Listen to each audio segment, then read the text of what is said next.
Hello everyone, welcome to civil navigator. आज की class में हम लोग अफ्रीका की शुरुआत कर रहे हैं, अफ्रीका की मैपिंग की। आज की क्लास में हम लोग देखेंगे पॉलिटिकल एस्पेक्ट, फिर फिजिकल और इकोनॉमिक एस्पेक्ट देखेंगे। आज की क्लास में कवर करेंगे पॉलिटिकल एस्पेक्ट को। तो सबसे पहले कुछ फैक्चुअल इन्फॉर्मेशन की बात कर ली जाए। अफ्रीका जो है सेकंड लार्जेस्ट कॉन्टिनेंट है। पहला कौन सा है? पहला है एशिया। आपको रैंकिंग याद होनी चाहिए सारे कॉन्टिनेंट की, यहाँ पे मैंने लिख दी है, डाल दी है, देख लेना आप लोग पॉज करके। तो नंबर 1 पे है एशिया, दूसरे नंबर पे आता है अफ्रीका। इसके पास लगभग 20.32% लैंड मास है।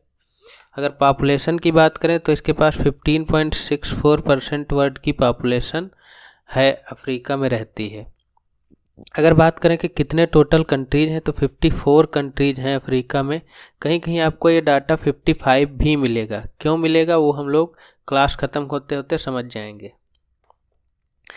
अगर हम बात करें इसके लेटीट्यूड एक्सटेंट की तो लगभग 37 डिग्री नॉर्थ कहाँ पड़ेगा? लगभग कहीं यहाँ से गुजरेगी 37 डिग्री नॉर्थ से लेकर के 35 डिग्री साउथ, यहाँ कहीं 35 डिग्री साउथ तक फैला हुआ है। तो ये जो देख रहे हैं कि नॉर्थ से लेकर के साउथ तक, जितना लगभग नॉर्थ में है उतना ही साउथ में है। लगभग बीच से इसके इक्वेटर गुजरती है 0 डिग्री।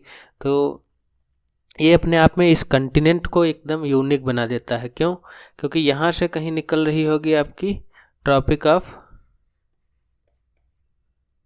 ट्रॉपिक ऑफ कैंसर, कर्क रेखा। ये रहा इक्वेटर और नीचे यहाँ पे कहीं होगी ट्रॉपिक ऑफ कैप्रिकॉर्न, मकर रेखा। तो एक इकलौता कॉन्टिनेंट ऐसा बन जाता है जिसमें तीनों ये रेखाएं निकलती हैं, कर्क रेखा, विषुवत रेखा और मकर रेखा। एक कैंसर, इक्वेटर और कैप्रिकॉर्न। ऐसा कोई और कॉन्टिनेंट नहीं है जिसमें से तीनों लाइनें पास होती हों। तो ये अपने आप में इसको यूनिक बनाता है। इसका जो लेटीट्यूडनल एक्सटेंट है 37 डिग्री नॉर्थ से लेकर के 35 डिग्री साउथ तक फैला हुआ है।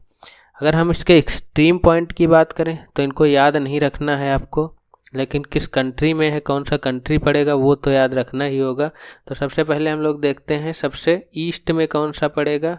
डायरेक्शन कुछ ऐसी होती है, नॉर्थ, साउथ, ईस्ट, वेस्ट। तो सबसे ईस्टर्न मोस्ट मेन लैंड की बात कर रहे हैं, ईस्टर्न कोस्ट में। तो यहाँ पे कौन सा? सोमालिया कंट्री होगा। तो सोमालिया का ये पॉइंट है, याद नहीं रखना है, सोमालिया याद रखना है। साथ ही साथ अगर हम इधर बात करें, ये मेडिटेरियन सी में पड़ेगा।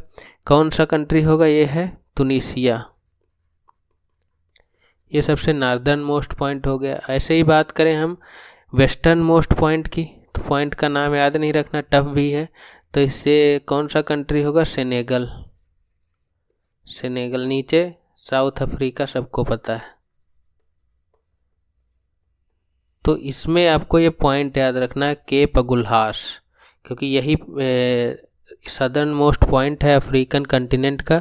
यहीं से हम लोग डिवाइड करते हैं, इधर अटलांटिक ओशन और इधर इंडियन ओशियन। तो यही इसी से एक नीचे जो है लेटीट्यूड जाता है, लॉन्गिट्यूड जाता है, उसी से डिवाइड होता है नॉर्थ अटलांटिक ओशियन और इंडियन ओशियन। तो ये पॉइंट आपको याद रखने हैं, कंट्री याद रखने हैं, और यहाँ पे आपको ये पॉइंट भी याद रखना है क्योंकि यहाँ पे और कई सारी केप मिलेंगी। वो हमने डिस्कस की है जब हम लोग डिस्कस कर रहे थे ओशियन के बारे में। तो आपने पिछली क्लासेस नहीं देखी हैं तो वहाँ से देख सकते हैं। Cape of Good Hope, Cape Agulhas, इन सब के बारे में हमने डिस्कस किया था। एक डिवीज़न ये भी है कि रीजनल डिवीज़न कौन कौन से, नॉर्थ अफ्रीका बोल रहे हैं तो कौन से कंट्री जाएंगे? West Africa, Central, East Africa और सदर्न अफ्रीका। वैसे तो कोई ज़्यादा काम नहीं है, लेकिन जब आप IR पढ़ेंगे, इंटरनेशनल रिलेशन, अंतर्राष्ट्रीय संबंध, वहाँ पे इन टर्म्स का यूज किया जाता है। तो आपको समझ में आना चाहिए कि किन कंट्रीज की बात हो रही है। सेंट्रल अफ्रीका बोला जा रहा है तो किधर की बात हो रही है? तो ये वेस्टर्न अफ्रीका में कुछ लोग यहाँ का समझ लेते हैं, तो ये नहीं है। तो ये इसलिए ये डिवीज़न ध्यान रखना, देख लेना। ये अंतर्राष्ट्रीय संबंधों में, IR में काम आता है, मैपिंग में बहुत ज़्यादा काम का नहीं है। ये रहा कंट्री विद कैपिटल। ये बहुत इंपॉर्टेंट है क्योंकि इससे अक्सर क्वेश्चन पूछे जाते रहते हैं। तो 54 कंट्री हैं, इतनी राजधानी याद रखना, उनके कैपिटल के साथ उसकी कंट्री भी याद रखना बहुत मुश्किल है। तो कुछ इम्पॉर्टेंट जो हैं उनको याद रखना, जो न्यूज़ में रहे हों या फिर और जो ये देख रहे हैं इधर, जैसे मोरक्को है, इसकी राबाट कैपिटल है। ये जो इतने सारे लग रहे हैं ये मेडिटेरियन सी से। अल्जीरिया की अल्जायरस, तुनीसिया की तुनिस, लीबिया की त्रिपोली, इजिप्ट की कायरो। ऐसे ही सूडान अक्सर न्यूज़ में रहता है, खार्तूम। साउथ सूडान न्यूज़ में रहता है, जूबा। और इधर सोमालिया रहती है ज़्यादातर न्यूज़ में, अक्सर अटैक होते रहते हैं, तो मोगादिशु। Ethiopia Addis अबाबा। इधर केन्या नैरोबी, अक्सर सुना ही होगा। तंजानिया की डोडोमा पूछी जा चुकी है। मोजाम्बिक। और यहाँ पे क्या आ रहा है, साउथ अफ्रीका की सबको पता ही है, ये एक इम्पॉर्टेंट है। Namibia Windhoek. अंगोला की लुआंडा। और इधर याद रखना है आपको मारुतिनिया, नॉक्सॉट है इसकी। और सेनेगल की डकार, ये एक बार न्यूज़ में आ चुका है। तो ये कुछ याद रखनी है मेन, जैसे नाइजीरिया हो गई, अबूजा। तो ये सब याद रखनी है आपको। इनके बारे में लगभग एक पैटर्न देख रहे होंगे अगर, तो इधर जैसे जो भी कंट्रीज हैं इनकी सारी की सारी कैपिटल कोस्टल एरिया में है। ये देख रहे हैं सब या तो मेडिटेरियन सी से लगी हुई हैं या अटलांटिक ओशन से लगी हुई हैं।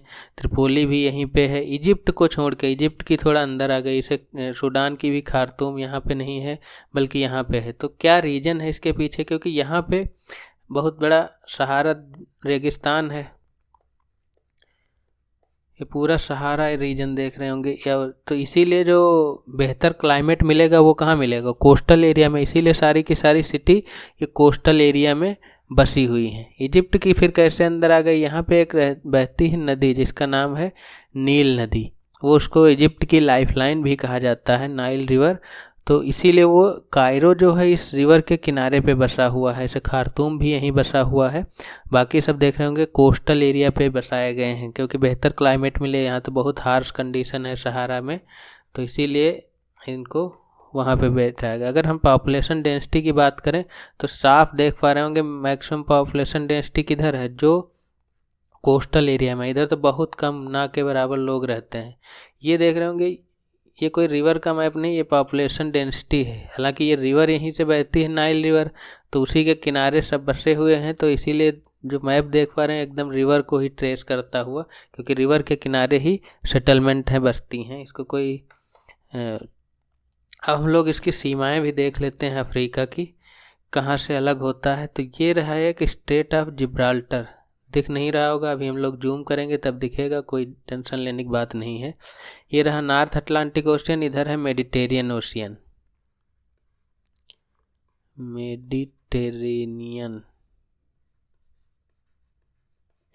मेडिटेरेनियन को कनेक्ट करता है नॉर्थ अटलांटिक ओशियन से स्टेट ऑफ जिब्राल्टर।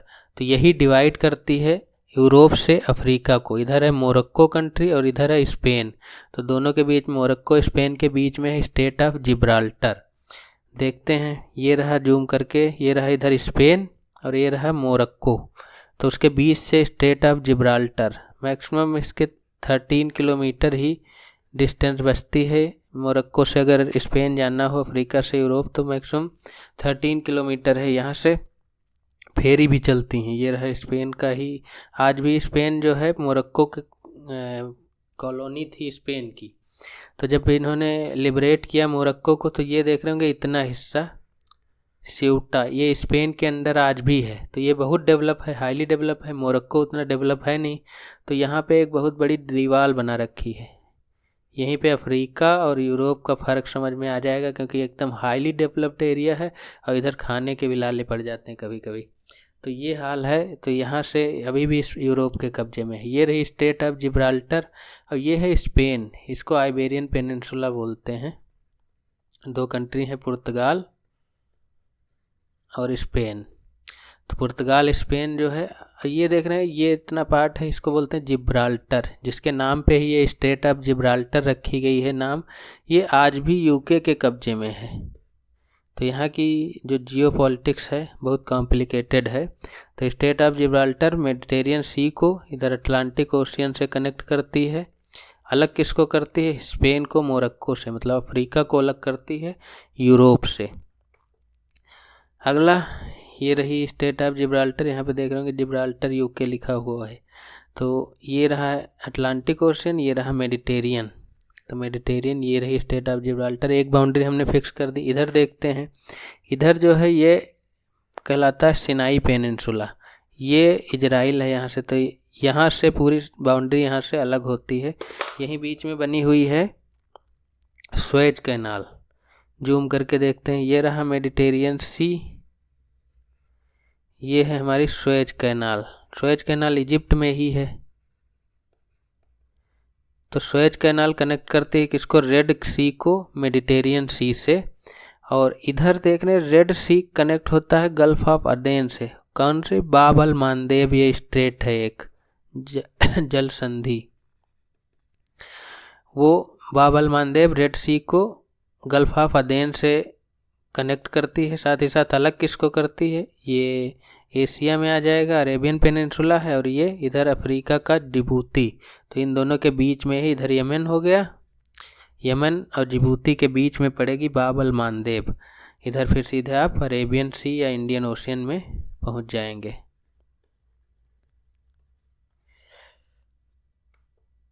तो ये रहे जूम करके बाब अल मांदेब।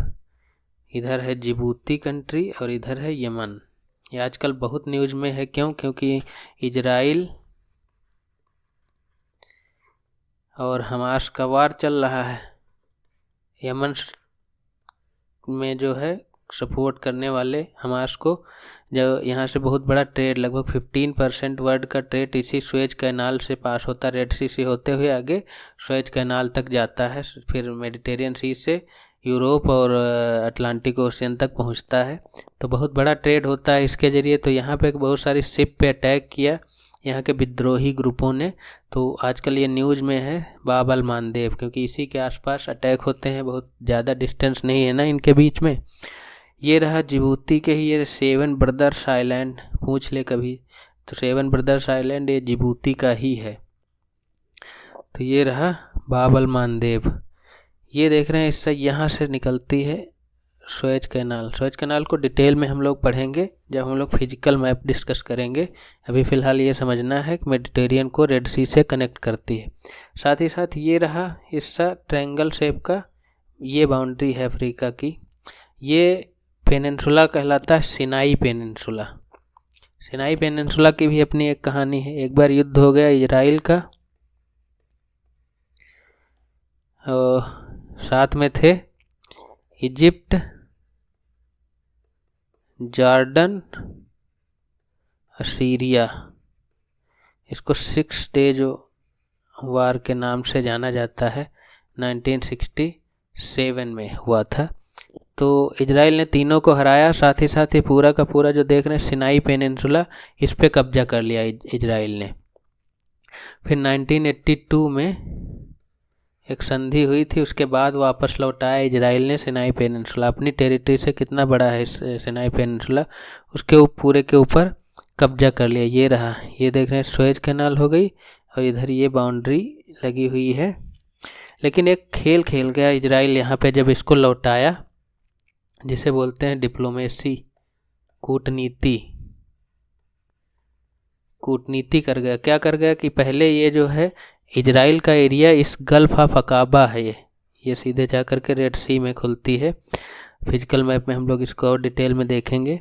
तो गल्फ ऑफ अकाबा पहले इजराइल का एक्सेस नहीं था, लेकिन जब सिनाई पेनिनसुला लौटाया तो कुछ पार्ट इसका जो एक एक्सेस मिल गया उसको इजराइल को, सीधे गल्फ ऑफ अकाबा से वो रेड सी पहुंच सकता है। तो ये पार्ट अपने पास रख लिया उसने। तो इजराइल की ये डिप्लोमेसी थी, कूटनीति थी। साथ ही साथ देख रहे होंगे ये गाजा स्ट्रिप जहाँ पे आजकल वार चल रहा है, तो गाजा की भी सीमा जो है इजिप्ट से लगती है। इसको राफा बॉर्डर बोलते हैं।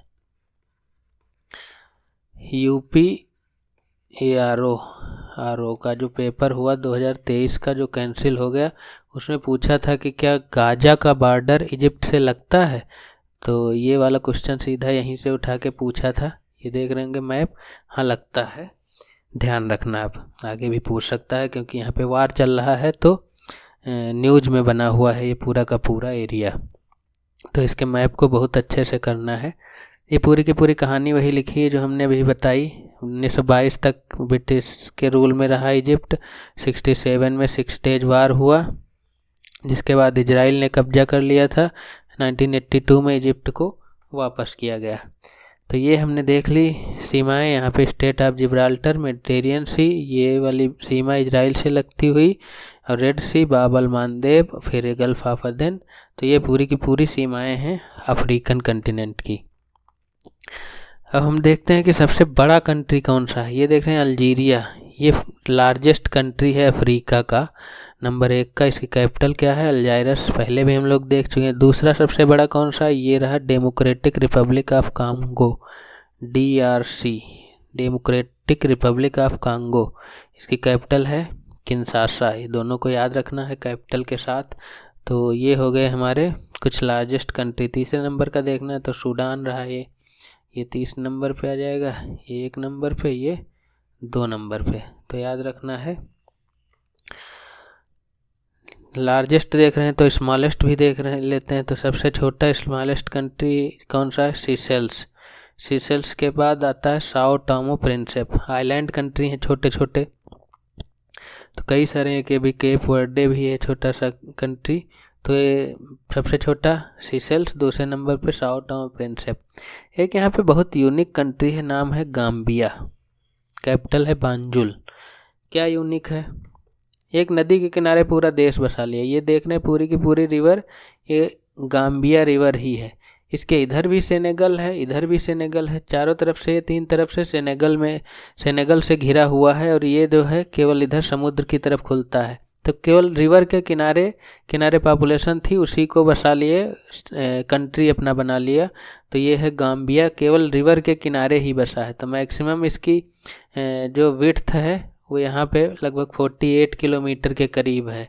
इतना छोटा सा कंट्री है। ये रही कहीं पे यहाँ पे बांजुल, ये रही इसकी कैपिटल गाम्बिया। तो अपने आप में बहुत यूनिक कंट्री है। चारों तरफ सेनेगल से घिरा हुआ 3 तरफ से, और एक रिवर के किनारे ही केवल देश बसा हुआ है। मैक्सिमम विड्थ उसकी 50 किलोमीटर है। तो ये रहा गाम्बिया। कोस्टल कंट्री, ये बहुत इंपॉर्टेंट है क्योंकि इसी से बहुत ज़्यादा क्वेश्चन पूछे जाते रहते हैं। अक्सर पूछ लेता है कि इस कोस्ट पे होगा कौन सा कंट्री है, इधर कौन सा कंट्री है। तो इतने कंट्री भी हैं बहुत सारे, याद रखना भी मुश्किल है। तो हम लोग कुछ लगाएंगे जुगाड़। जुगाड़ क्या लगाएंगे? सबसे पहले तो देख लेते हैं मेडिटेरियन से कौन से टच कर रहे हैं, इनको याद रखना है। मोरक्को है, अल्जीरिया है, तुनीसिया है, लीबिया है, इजिप्ट है। ये कंट्री टच करते हैं मेडिटेरियन से, याद रखना है। इनको पूछा जाता है, केवल मेडिटेरियन से भी पूछ लेता है कौन से। कुछ यूरोप के टच कर रहे हैं, इधर देख रहे होंगे, ये रहे यूरोप। इधर कुछ एशिया के कंट्री हैं, और इधर फिर रेड सी आ जाता है, तो उसमें भी इजिप्ट है, सूडान है, इरिट्रिया है और जिबूती है। ये कंट्री टच कर रहे हैं। ईस्ट कोस्ट की बात करें तो ये रहा इंडियन ओशियन। इंडियन ओशियन में सोमालिया, केन्या, तंजानिया, मोजाम्बिक और फिर south Africa. Madagascar island country है, बीच में ये मोजाम्बिक चैनल है। तो इन सबको याद रखना है। अब इधर के भी बहुत सारे कंट्री हैं, इतना तो याद करना मुश्किल है। तो एटलीस्ट यहाँ तक आपको अंगोला, नामीबिया तो याद ही रखना है। अब इतने भी याद रखने की भी ज़रूरत नहीं है, इसको भी छोटा कर लेते हैं। एक ट्रिक बना लेते हैं कि कौन से कंट्री मेडिटेरियन सी से अटैच होते हैं, कौन सी इससे बाउंड्री बनाते हैं। तो देख रहे होंगे मोरक्को, अल्जीरिया, तुनीसिया, लीबिया और इजिप्ट। इसके लिए एक छोटा सा एक्रोनिम याद रखना है, METAL, metal. Morocco, Egypt, Tunisia, Algeria, Libya, ख़त्म हो गए सारे कंट्री, याद हो गए। अब देख लेते हैं रेड सी से, इसकी भी एक ट्रिक बना लेते हैं। कौन सी? SEED, seed. S से सूडान, E से इजिप्ट, E से इरिट्रिया और D से जिबूती। डी साइलेंट रहता है, जिबूती पढ़ते हैं इसको, DGJIBOUTI। तो जिबूती याद हो गए सारे के सारे। अब बच्चे ये वाले कोस्टल कंट्रीज, इनको भी याद कर लेते हैं। इसकी भी एक छोटी सी ट्रिक है। सोमालिया, केन्या, तंजानिया, मोजाम्बिक और साउथ अफ्रीका। जो लोग ज़्यादा सोते हैं, सो के मोटा हो जाते हैं। Somalia, south Africa, Kenya, Mozambique, Tanzania. सारे कंट्री ख़त्म हो गए। तो ये पूरे आपको याद रहेंगे इजीली, अक्सर क्वेश्चन पूछा जाता रहता है इन पे कि कौन से, ये तो बहुत ज़्यादा इस पे क्वेश्चन आते हैं कि मेडिटेरियन से कौन कनेक्ट करते होंगे, कुछ अफ्रीका के हैं, कुछ एशिया के। इसे हम लोग जब यूरोप का पढ़ेंगे तो वहाँ भी एक ट्रिक बना लेंगे, और इधर का एशिया के पढ़ेंगे तो एशिया की भी एक ट्रिक बना लेंगे। अभी देख लेते हैं एशिया के भी। यहीं पे एक छोटी सी ट्रिक है, LIST, इजराइल, लेबनान, सीरिया और टर्की। तो ये हो गए लिस्ट। ये एशिया के कंट्री हैं जो मेडिटेरियन से टच करते हैं। यूरोप का पढ़ेंगे तो हम लोग वहाँ यूरोप के देख लेंगे, तो लेबनान, इजराइल, सीरिया और टर्की। तो ऐसे याद रखने हैं आपको। इधर के मेटल हो गया, सीड हो गया, और ये आपने एक ट्रिक देख ली, सो के मोटा हो जाता है आदमी अक्सर। Somalia, south Africa, Kenya, Mozambique और तंजानिया। तो याद रखना, क्यों याद रखने हैं, और साथ ही साथ ये याद रखने 2-3 कम से कम, नामीबिया और अंगोला। साथ ही साथ ये भी याद रखना DRC भी कनेक्ट करता है डेमोक्रेटिक रिपब्लिक ऑफ कांगो, और कांगो वो भी बाउंड्री बनाता है अटलांटिक ओशियन से। तो इतने एटलीस्ट याद रखना है, तो कम से कम क्वेश्चन सॉल्व हो जाएगा इजीली आपका, जो पूछा जाता है। पूछा कैसा जाता है, ये रहा UPPCS का question. Which of the country lies on the east coast of Africa? अगर आपको याद नहीं होंगे कौन से ईस्ट कोस्ट के हैं तो आप कंफ्यूज रहेंगे, क्योंकि 54 कंट्रीज हैं। तो आपको ईस्ट कोस्ट के याद हैं 100 के।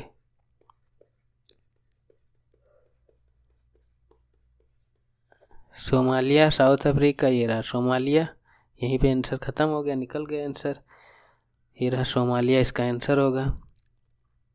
हम लोग देखते हैं कुछ लैंड लॉक्ड कंट्रीज भी हैं, जितने बाकी देखे थे उनके अलावा जो हैं, तो कुछ मेजर में जैसे बोट्सवाना हो गया यहाँ पे, जिम्बाब्वे, जाम्बिया, तो ऐसे कुछ ऐसे, माली भी है, नाइजर भी है, चड है, इथोपिया भी लैंड लॉक्ड ही है। वो देख के लगता है कभी कभी, कंफ्यूज ना होना, इथोपिया भी जो लैंड लॉक्ड ही है। साउथ सूडान, युगांडा और सेंट्रल अफ्रीकन रिपब्लिक। तो ये कुछ कंट्रीज हैं जो लैंड लॉक हैं। इसमें से बोट्सवाना, जाम्बिया और जिम्बाब्वे, ये तो याद ही रखना, साथ ही साथ माली भी। तो इससे क्या होगा, ये कुछ कोस्ट लाइन भी देख लेते हैं। जैसे मडगास्कर की सबसे बड़ी है, दूसरे नंबर की सोमालिया, ज़्यादा इम्पोर्टेंट नहीं है। तो हम लोग देख रहे थे पहले, इससे पहले वाली स्लाइड में हमने देखा कि कुछ लैंड लॉक्ड कंट्रीज भी हैं। वहीं पे एक क्वेश्चन पूछ लिया UPRO में, which among the following country not located on the western coast. एक हमने देखा ईस्टर्न कोस्ट का, साथ ही साथ ये देखो वेस्टर्न कोस्ट का भी पूछ लिया। अब हमें ईस्टर्न कोस्ट के पता है, मेडिटेरियन की भी हमें ट्रिक है मेटल, मेडिटेरियन से ही सी से जो टच करते हैं उनकी ट्रिक है मेटल, जो रेड सी से कनेक्ट करते हैं उनकी ट्रिक है सीड। साथ ही साथ ईस्टर्न कोस्ट के भी हमको याद हैं।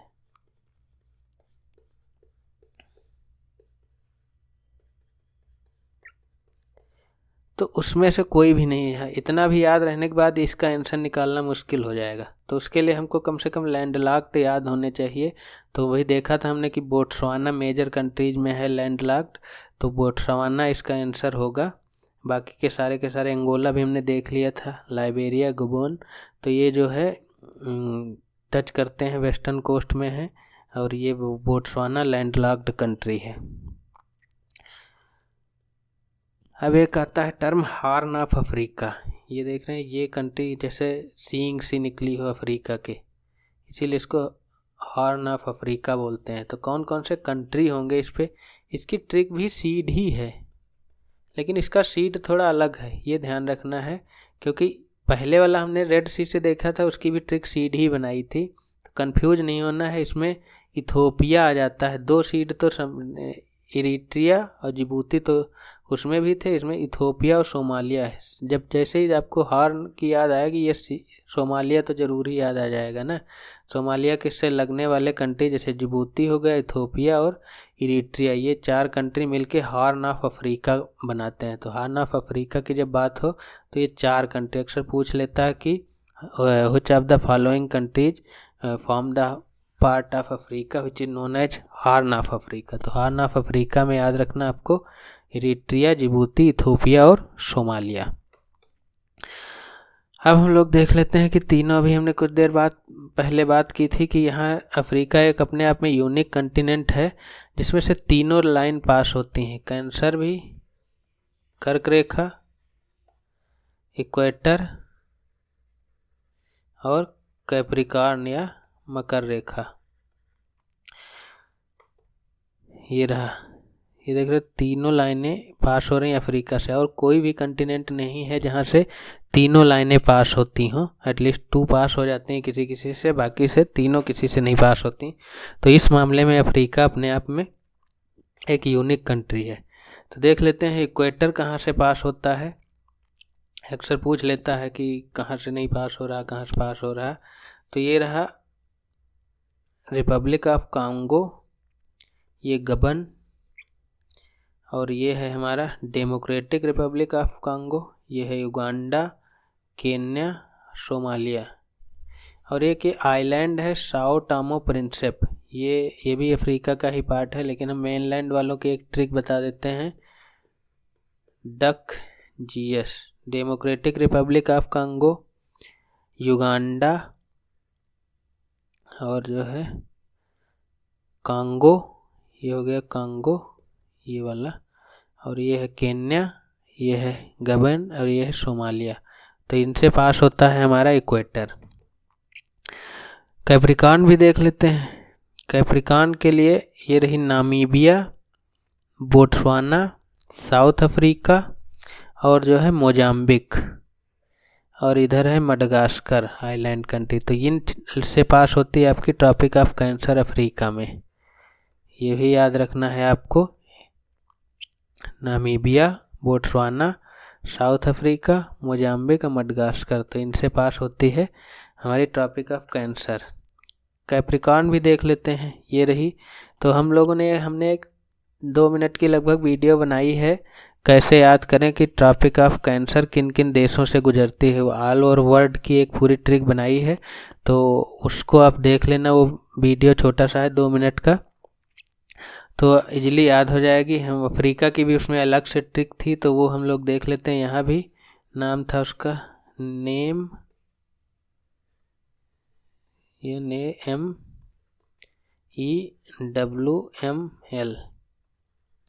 N से कहाँ गया, नाइजर,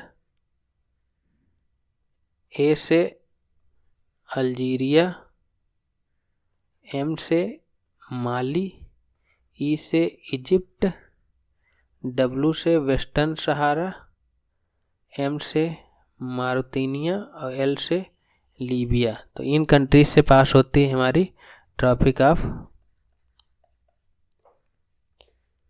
कैंसर या कर्क रेखा। तो ये याद रखना आपको, तीनों लाइनें किससे पास होती। अफ्रीकन यूनियन आजकल चर्चा में भी है, इसमें कहते हैं 55 कंट्री हैं, 55 कंट्री हैं, जबकि हमने देखा अफ्रीकन यूनियन का है, अफ्रीका के देशों का एक यूनियन है जिसको अफ्रीकन यूनियन बोला जाता है। तो इसमें 55 मेंबर कहाँ से आ गए, जब यूरोप उसमें जो है अफ्रीका में हमने देखा कि पीछे 54 कंट्रीज ही हैं। आजकल ये चर्चा में भी है अफ्रीकन यूनियन, क्यों? भारत में हुई थी कुछ दिन पहले G20 समिट, अब G20 न रह के G20+1 बन गया है, या G21 बोल रहे इसको। तो उसमें अफ्रीकन यूनियन को शामिल किया गया है भारत की अध्यक्षता में ही। तो क्यों 55 कंट्रीज हैं इसमें, वो देख लेते हैं हम लोग। ये रहा मोरक्को, मोरक्को पे स्पेन, मोरक्को था पहले स्पेन के अंडर, और ये था हमने देखा वेस्टर्न सहारा। तो जो मोरक्को का जब स्पेन ने इसको लिबरेट किया, तब स्पेन इस पर भी रूल करता था, तो इसको भी लिबरेट किया, तो मोरक्को ने इसको अपने कब्जे में कर लिया।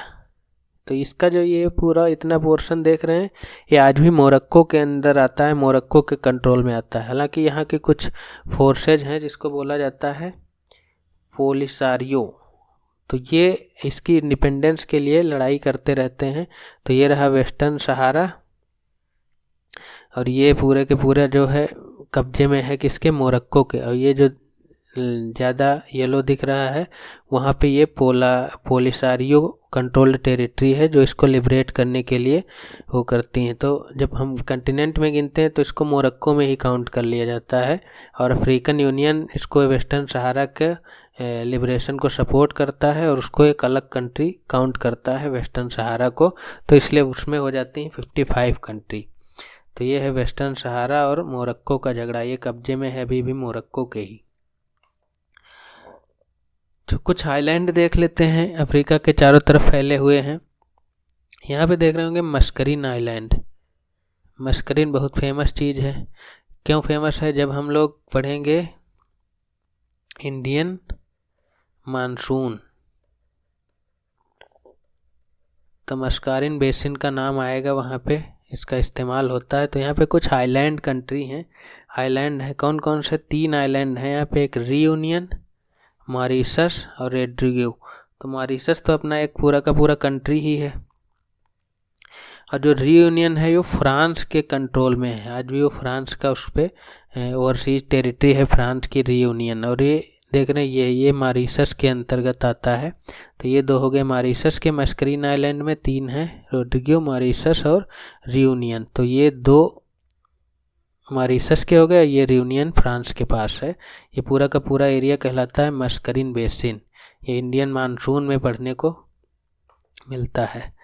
देख रहे हैं बहुत सारे आइलैंड हैं जो ये हाईलाइटेड हैं, ये कंट्री हैं, जैसे कोमोरोस हो गया, सीशेल्स हो गया, मडगास्कर, मॉरिशस, मालदीव। और बाकी के बाकी जो हैं वो सब किसी न किसी की ओवरसीज टेरिटरी हैं। बहुत सारी यूरोपियन पावर आज भी इंडियन ओशियन में अपने बेस बना के रखी हैं। जैसे ये सोकोत्रा यमन का है, यहीं पे यमन कंट्री है, पूछ लिया था यूपीपीसीएस में। लक्षद्वीप इंडिया का ही है, मालदीव अलग कंट्री ही है। यहाँ पे ब्रिटिश इंडियन ओशियन टेरिटरी है, ब्रिटिश के कब्जे में। ये रहा फ्रांस, मायोटे आइलैंड फ्रांस का है। रियूनियन अभी देखा हमने, मस्करीन बेसिन में पड़ता है, फ्रांस का है।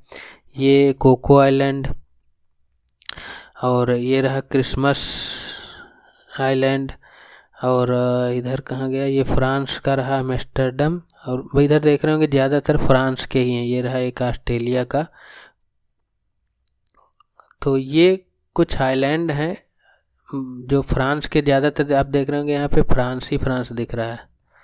तो मेन पावर यूएसए कहाँ चली गई? यूएसए का कोई बेस नहीं है क्या? उसका भी बेस है एक, ये रहा चागोस आर्किपेलागो। आर्किपेलागो मतलब होता है ग्रुप ऑफ आइलैंड, बहुत सारे। चागोस में लगभग 60 आइलैंड के करीब हैं, छोटे छोटे आइलैंड हैं। तो वो है ब्रिटिश के कब्जे में, ब्रिटिश इंडियन ओवरसीज टेरिटरी पड़ता है मॉरिशस के पास। उसी में एक है आइलैंड जिसका नाम है डीगो ग्रासिया। तो कब्जा किसका है इस पे? यूके का। लेकिन यूके से इसने लीज पे ले करके यूएसए ने यहाँ पे अपना नेवी का बेस बना रखा है। तो ये भी एक, यूएसए कैसे पीछे रह सकता था इंडियन ओशन में, तो उसने अपना डीगो ग्रासिया पे बेस बना रखा है। इससे रिलेटेड एक डिस्प्यूट भी चल रहा है, क्योंकि जो चागोस आइलैंड है पहले जो है मॉरिशस पे कब्जा था ब्रिटेन का, यूएसए की और सी कॉलोनी थी। तो जब मॉरिशस लिबरेट हुआ तो उन्होंने चागोस आइलैंड को ब्रिटिश ने अपने कब्जे में ले लिया, ब्रिटिश इंडियन ओशियन टेरिटरी बनती है मॉरिशस। इसकी लिबरेशन के लिए अक्सर लड़ाई करता रहता है, मतलब डिप्लोमेटिकली। तो उसने कुछ दिन पहले आईसीजे में केस कर दिया। तो 2019 में आईसीजे ने रूलिंग दी कि जो है ब्रिटेन चागोस आइलैंड को मॉरिशस को सौंप दे, क्योंकि मॉरिशस के ही हैं वो ओरिजिनली, क्योंकि अभी भी कॉलोनी बना रखा है। तो 2019 में आईसीजे ने डिसीजन दिया था कि ब्रिटिश डीकॉलोनाइज करे मॉरिशस को ब्रिटेन। जैसे ही ये बात आई, यूएसए वाले तुरंत मॉरिशस के पास गए कि अगर कुछ होता है तो तुरंत हमको डीगो ग्रासिया हमको चाहिए। इंडिया का स्टैंड क्या था इस पे? हम लोग तो लिबरेशन को सपोर्ट ही करते हैं, कॉलोनाइजेशन का विरोध करते हैं। तो इंडिया ने भी कहा था कि मॉरिशस के पक्ष में ही बात कही थी। तो अभी भी लेकिन ब्रिटेन का ही कब्जा है, देखते कब तक रहता है। कुछ इधर अटलांटिक ओशियन की तरफ मिलेंगे, इनको बोला जाता है मैक्रोनेशिया। कुछ आइलैंड हैं, जैसे एक है अजोरस, ये पुर्तगाल के कब्जे में है। एक है मदीरा, ये भी पुर्तगाल के कब्जे में है। एक है कैनरी आइलैंड, ये जो है स्पेन के कब्जे में है। और ये है केप वर्दे। केप वर्दे अपना इंडिपेंडेंट कंट्री है वेस्टर्न अफ्रीका का। इसकी कैपिटल क्या है पीछे हमने देखी थी, आप लोग कमेंट करके बताना इसकी कैपिटल क्या है। तो ये अजोरस, मैदिरा, कैनरी और केप वर्दे ये सारे के सारे कहलाते हैं मैक्रोनेशिया। माइक्रोनेशिया याद रखना अलग है,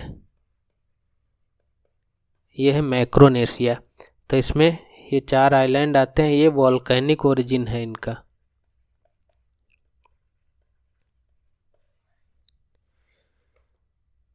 तो ये सारे के सारे मैंने लिख दिए हैं इन्फॉर्मेशन। अजोरस पुर्तगाल का है, मदिरा भी पुर्तगाल का है, कैनरी स्पेन का है, केप वर्दे अपना एक इंडिपेंडेंट कंट्री है।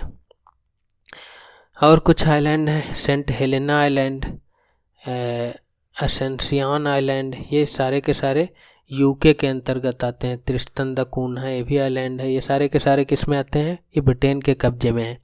सेंट हेलेना वही आइलैंड है जहाँ पे नेपोलियन को फ्रांस वालों ने भगा के यहाँ ला के रखा था, वहीं पे नेपोलियन की डेथ हुई थी इसी सेंट हेलेना आइलैंड पे। तो आज ये ब्रिटेन के कब्जे में है, ब्रिटेन की ओवरसीज टेरिटरी है।